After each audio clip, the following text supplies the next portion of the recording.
gauge because it tells you have coupler height. It has little grooves here for you to put your trucks in so you can see how far apart. They have a little thing here on the end, look like a nose, that tells how far the little copper, wire on each coupler is supposed to be that we all cut off, and various and sundry other things. It's also, in some instances, there may be a need to check whether or not the space between the rails have not gone far apart or closer together. This has got two metal rails that would flip right into that.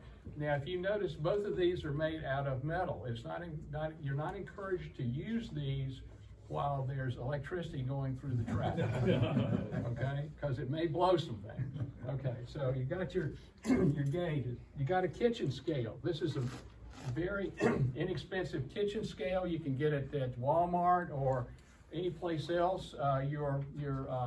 Your significant other may already have one. If not, it may make a good Christmas gift. Just duck so she doesn't get some that are bigger than this. Then you might find somebody that works in the roofing industry. They may have some lead flashing left around. You can also visit your, let's see, where is it? You can visit your local tire shop. They use weights to balance wheels, and they may have a bucket full of them. They'd be more than let you have it. So you got that. You need some sort of adhesive. I always like this. It's semi-permanent. It's good. It's called E6000. It dries clear, so you're going to need something. I always like to secure my weights, even though these have adhesive. There's thick and steel. That's easy. Anyway, take the back off and put it in. I always like to put a little glue just to be sure. So, and then things to get into tight spots. You need a ruler. If those of you have got a lot of Autobox cars, you may need a 12-inch one rather than a 6-inch one. And then you need one of these sharps that I passed out here to help you. And the all-purpose X-Acto knife, various pliers. These are side cutters. These are great for cutting these weights down. And these are side cutters. Do not, in any sense of the way, use your rail nippers for anything other than nipping the rails. Okay. Don't try like I did to cut piano wire, no matter how small it is. Okay. So I paid $30 for these. These are German, and that's all I use is for cutting wire, cutting piano wire, cutting these lead weights down. Okay. So. All right, first thing you do, you take your handy dandy gauge and you go up, pick up a car, and you put it in the groove like this, and make sure that the wheels are spaced according to standards. Okay. Unfortunately, every example I picked, all the wheels were engaged, so I can't really do much. Oh, I got one. So but if necessary, what I do is if it's not the plastic wheels, if it's plastic, you just change out the truck. If it's metal, if it's on a metal axle, you just take your small needle nose pliers and you just kind of squeeze it out, or you push it in until you get it engaged. Okay, so that's the first thing you do. You check to make sure all the trucks on the wheels in your trucks are all right. Okay, so how to weigh your cars. First thing you do is you take your handy dandy ruler and you get a particular piece of rolling stock here, and you put your ruler up there, and you kind of guesstimate. That looks like about 3.5 inches. Okay, so you come over here and Is you that get from your truck to truck or end to end? end to end. Okay. You get your handy dandy little recommended car weights thing here, and you find a car length in inches. So this falls in the between 2 7/8 and 3 3/4. It says it's supposed to weigh, minimum weight is 0.88. The ideal weight is 1. So what you do is you fire up your kitchen scale, and you put it on the scale, and it comes up as 0.55 ounces. So it's either 30.33 ounces below the minimum weight, or it's got 5 ounces, .50 ounces to go. So what you do is you can take your stick-on weights, and you just keep piling them on until you get to where you need to be. Okay. All right. So they had to put 2 1/4 ounce weights on there to bring it up to the recommended ideal weight. Okay. So the next thing you do is you carefully remove the top of your car here. Okay. This already has a weight in there. It's kind of hard to see. It's like just an iron bar, but you know, a bar in there. It's in a groove. So then you would come over here, and I would recommend that you try to get them as close to where your trucks go in, but do not cover up the hole with your weight or glue, okay? Because you may need to get the pin out at some point in time.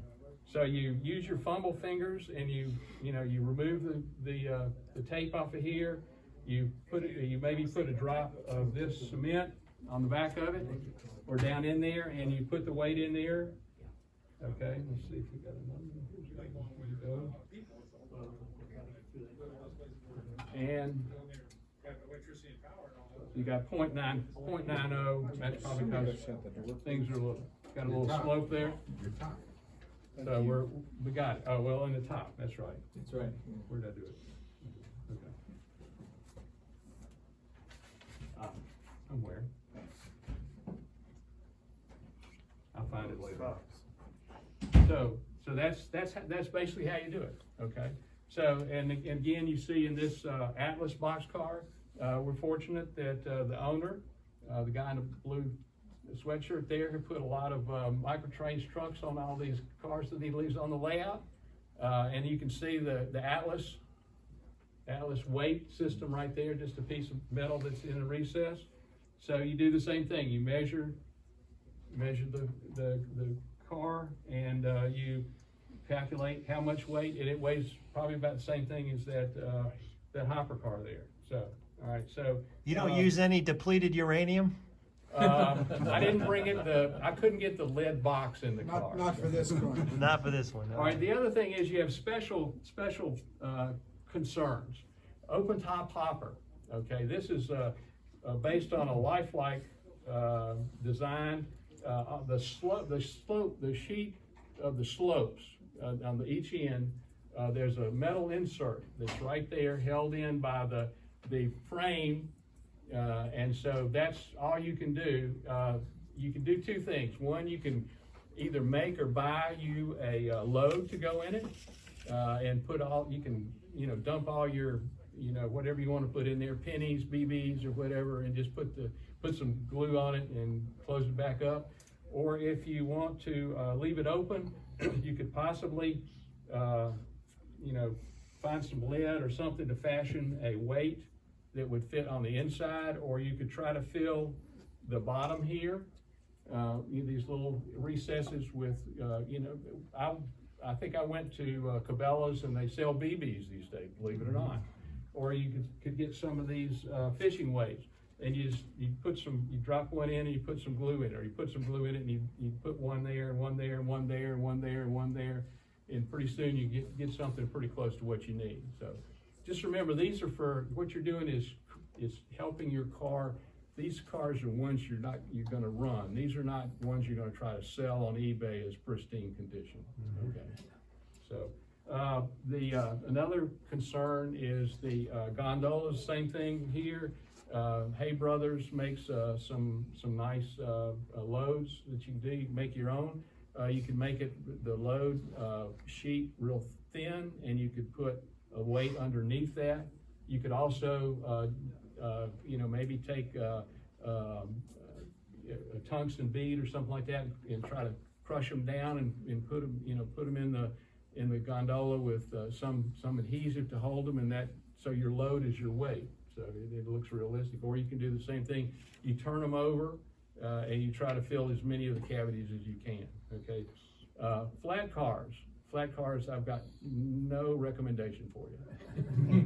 Unless you want, you could create your own load or buy a load and maybe hollow it out There's some things called magic tack, or the tack that's used to put posters on the wall that you can, get it real thin, and just, it has enough adhesive that it would stay on as it goes around the track. If it happens to fall off, the load's liable to come off, but you can put it back on. It doesn't, I don't think it'll leave any permanent damage.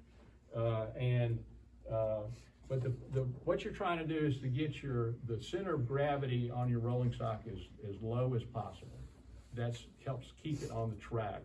That's especially true for those pieces of rolling stock that have high centers of gravity, like auto rack cars, auto box, and things like that. Here's sometimes trying to get into these things to see, where the weight is and how to add weight to them. It can be a mystery.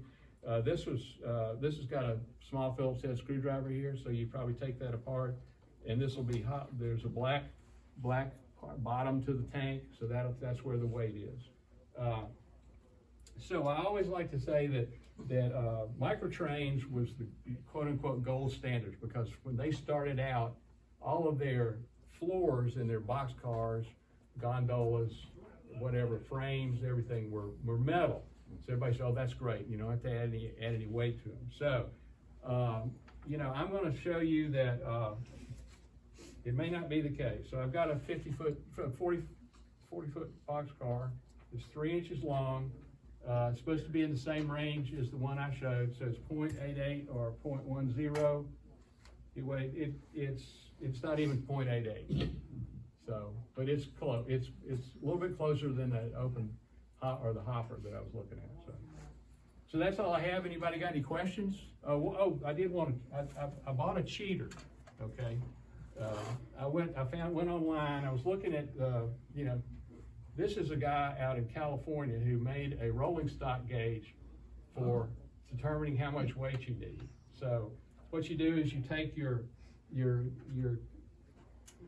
boxcar, you line it up at this end, and it tells you how much it should weigh. Okay, right there, and then you just do it. So I have donating it to the club's lending library. So you just bring it back. So if you borrow it, bring it back. If you discover that a car coupler is not matching up with the locomotive coupler, what do you do for that type of car? You adjust the locomotive. Yeah, you adjust either the trucks on one or the other. Probably mostly the car. I think the starting point for that would be that microtrains gauge that you showed us earlier, and figure out whether it's the truck or the freight car or the locomotive that's not lining up right. Start at that point. Yeah, in my case, it was the locomotive, because I didn't look and didn't put spacers under it like I should have. Oops. You talk about spacers, you talk about the shims? The little shims, yep. So you shimmies to adjust them. It's easier to do on a locomotive, so if all your cars are the same and set properly, all you gotta do is set your locomotive to the same thing. No. And then that's why I need the depleted uranium to add to the locomotives. So if you set the weight, you got this right, but then you decide, okay, I want to add coal in this car. Does that matter? Because you're adding more weight. Yeah. Well, as long You as got the standard weight on the car. as but then long as you don't decide- go over the maximum weight they recommend here. Okay. So you want to. Although it's going to be heavy. It's going to be a heavy piece of equipment. I mean, I don't know how I don't think I've ever found anybody whose car was actually weighed exactly to the standard. And this is an ideal. And there are other standards out there. There's some people that say the NMRA recommended standard is not enough or too much. But I just gave you the NMRA standard there. So. May I? Yes. Just to piggyback a little bit, I was having a problem with some of my container cars and the trailers, and some of them it wasn't a problem because the actual car itself, the well car, was metal. The frame was metal, so okay, that's cool. Others of them, nice lightweight plastic, and I found that a slurry of 5-minute epoxy and BBs mixed together and then put inside of the container on the floor, keep it low. That made a good weight for that's that type of car. Yeah, there are a lot of ways to do that. And again, like I said, you know, back in the days of yore, you could buy a little carbon tube of BBs that were about this big that maybe had 100, 200 BBs in it or something like that. Now you buy them in Cabela's and they're in this jar like this, and you got enough BBs. You got enough for life. Yeah, and I mean, you know, I guess when we first. You can buy smaller packages of them. Okay, if you know where to look, yeah. When I first, I guess got in Richmond, I was, learned about putting weight in cars. So I went and stopped at Old Green Top down here on Route 1, and I went in and I bought a bag of double aught buck. and I took, you know, I had some, I guess electrician pliers. I mean, they were big, this big, you know, and had. And so I would squeeze the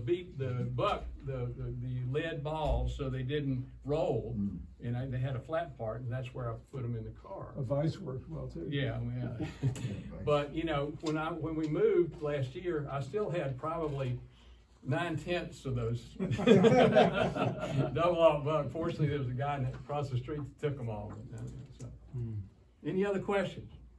Does it matter how far the coupler sticks out from the car? In other words, I have some cars with no trucks on them. And when I went to look at the micro trucks, they're different sizes. Right, they have I don't short, know the medium, size of and that, long. I'm looking at going, what size I put on it? So if I bought a size that had a little bit longer, is that gonna interfere with the coupler if it extended out further? No, but what I would suggest that you buy a medium first and try that, because that's generally that's the standard for most everybody, so. Okay. Guys, round of applause for Ted. Great job Thank you, today, thank you. Ted. We also leave some, this tungsten putty, and